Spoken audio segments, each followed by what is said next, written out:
Praise the lord. ಪ್ರೀತಿಯ ಸಹೋದರ ಹಾಗೂ ಸಹೋದರರೇ, ಈ ದಿನ ನೋಡಿದ್ರಲ್ಲಿ ಬಹಳ ಸಂತೋಷವನ್ನಾಗಿದ್ದೇನೆ. ಯೇಸು ಕ್ರಿಸ್ತನ ಶ್ರೇಷ್ಠವಾದ ನಾಮದಲ್ಲಿ ನಿಮಗೆಲ್ಲರಿಗೂ ವಂದನೆ ಸಲ್ಲಿಸ್ತೇನೆ. ಶಾಲು, ನಿಮಗೆ ಸಮಾಧಾನ ಉಂಟಾಗಲಿ. ಪ್ರೀತಿದ ಮಕ್ಕಳೇ, ಕಳೆದ ವಾರಗಳ ಅದ್ಭುತವಾಗಿ ಕಾದು ಕಾಪಾಡಿ ಈ ನೂತನ ದಿನ ನೋಡುವಂತೆ ಕೃಪೆ ಮಾಡಕ್ಕಾಗಿ ತಂದೆ ದೇವ್ರ ನಾಮಕ್ಕೆ ಸ್ತೋತ್ರ ಸಲ್ಲಿಸೋಣ.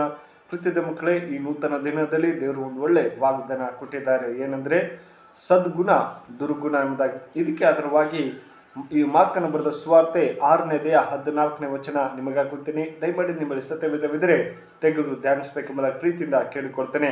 ಅಲ್ಲಿ ಹೀಗೆ ಬರೀತಾರೆ, ಏನಂದರೆ 6ನೇ ಅಧ್ಯಾಯ 14ನೇ ವಚನ ಏನೆಂದರೆ, ಮತ್ತು ಅರಸನಾದ ಹೆರೋದನು ಯೇಸುವಿನ ಸುದ್ದಿಯನ್ನು ಕೇಳಿದನು, ಯಾಕಂದರೆ ಆತನ ಹೆಸರು ಪ್ರಸಿದ್ಧವಾಯಿತು ಮತ್ತು ಜನರು ಆತನ ವಿಷಯದಲ್ಲಿ ಸ್ನಾನಿಕನಾದ ಯೋಹಾನನೇ ತಿರುಗಿ ಬದುಕಿ ಬಂದಿದ್ದಾನೆ, ಆದ್ದರಿಂದ ಮಹತ್ಕಾರ್ಯಗಳನ್ನು ನಡೆಸುವ ಶಕ್ತಿಗಳು ಅವನಲ್ಲಿ ಅವೆ ಎಂದು ಹೇಳುತ್ತಿದ್ದರು.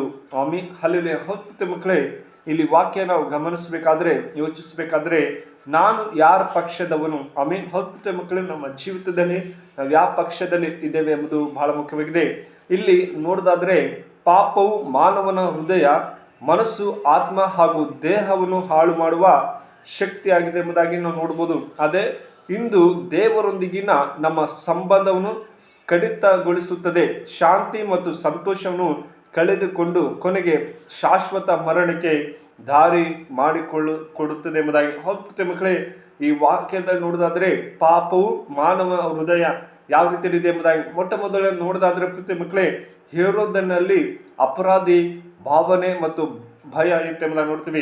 ಅದೇ ತರ 14ನೇ ವಚನ ಮತ್ತು 16ನೇ ವಚನ ನೋಡೋದಾದ್ರೆ ಯೇಸುವಿನ ಸುದ್ದಿ ಮತ್ತು ಆತನ ಕಾರ್ಯಗಳು ಪ್ರಸಿದ್ಧವಾದ ಹಾಗೆ ಹೆರೋದನು ಗಾಬರಿಗೊಂಡನು. ಪಾಪ ಮಾಡಿದವನು ತನ್ನ ಒಳ ಮನಸ್ಸಿನಲ್ಲಿ ಶಾಂತಿ ಇಲ್ಲದೆ ಯಾವಾಗಲೂ ಕಳವಳದಿಂದ ಬದುಕುತ್ತಾನೆ ಎಂಬುದಾಗಿ. ಹೌದು ಮಕ್ಕಳೇ, ಹೆರೋದನ ಅಯ್ಯೋ ದೇವರಿದ್ದಾರೆ, ನನ್ನ ಜೀವನದಲ್ಲಿ ಎಷ್ಟು ಪಾಪದಲ್ಲಿದ್ದೇನೋ ಎಂಬಂತ ಒಂದು ಭಯದಲ್ಲಿದ್ದ ಎಂಬುದಾಗಿ ನೋಡ್ತೀವಿ. ಆದರೆ ಅದೇ ತರ ನೋಡೋದಾದ್ರೆ ತನ್ನ ಒಳ ಮನಸ್ಸಿನ ಶಾಂತಿ ಎಂಬುದಾಗಿ ನೋಡ್ತೀವಿ.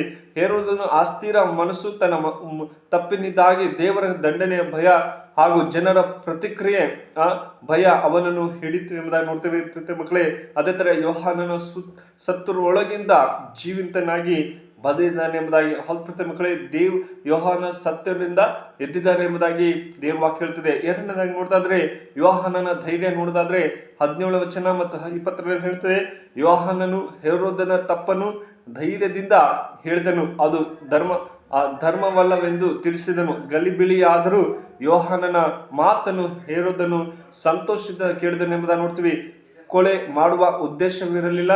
ಯೋಹಾನನು ಧರ್ಮಾತ್ಮ ಪವಿತ್ರನೆಂದು ತಿಳಿದನೆಂಬುದಾಗಿ ನೋಡ್ತೀವಿ. ಕಾಪಾಡಿಕೊಂಡನು ಎಂಬುದಾಗಿ ನೋಡ್ತೀವಿ. ಹತ್ತು ಮಕ್ಕಳೇ, ನಮ್ಮ ಜೀವಿತದಲ್ಲಿ ದೇವರಿಗೆ ಅರ್ಪಿಸಬೇಕು. ದೇವರೇ, ನಾನು ಕೂಡ ಪಾಪಿ, ನನ್ನ ಒಳ್ಳೆ ಮಾರ್ಗದಲ್ಲಿ ನನ್ನ ನಡೆಸು. ಹೇಳೋದನ್ನು ಯಾವ ರೀತಿ ತಪ್ಪಾದ ಆಲೋಚನೆಯಿಂದ ಪ್ರೀತಿದ ಮಕ್ಕಳೇ, ಆದರೆ ದೇವರು ಅವನನ್ನು ಬದಲಿಸಿದ್ರೆ ನೋಡ್ತೀವಿ. ಹೌದು ಮಕ್ಕಳೇ, ನಮ್ಮ ಜೀವಿತದಲ್ಲಿ ನಾವು ಯಾವ ತರ ಇದ್ದೀವಿ, ನಾವು ಯಾವ ಕಡೆ ಇದ್ದೀವಿ ಎಂಬುದು ಬಹಳ ಮುಖ್ಯವಾಗಿದೆ. ಈ ವಾಕ್ಯ ನಿಮ್ಮ ಜೀವಿತದಲ್ಲಿ ಆಶ್ವಾಸಿ ಕಾಪಾಡಿ. ಪ್ರಾರ್ಥನೆ ಮಾಡೋಣ. ಕಣ್ಮುಚ್ಚಿಕೊಂಡು ಪ್ರಾರ್ಥನಾ. ಪರಿಶುದ್ಧನೆ ಮೋಹನ ತೊಳೆದೇವ್ರಿ, ಒಳ್ಳೆ ಸಮಯಕ್ಕಾಗಿ ಸ್ತೋತ್ರ. ಹೌದೇಸಪ್ಪ, ನಾವು ಒಳ್ಳೆ ಸದ್ಗುಣರಾಗಿ ಪ್ರತಿಯೊಬ್ಬರು ಜೀವಿಸಂತೆ ಸಹಾಯ ಮಾಡು. ಅವ್ರು ಬೇಕಂತೆಲ್ಲ ಸಹಾಯ ಮಾಡು. ಪ್ರತಿಯೊಬ್ಬರನ್ನ ಆಶ್ವಾಸು. ಈ ಪ್ರಾರ್ಥನೆ ಕೇಳಿದತಿ ಯೇಸು ಕ್ರಿಸ್ತನಲ್ಲಿ ಬೇಡ್ತೇನೆ, ಚುಡುತ್ತದೆ. ಆಮೇನ್. May God bless you.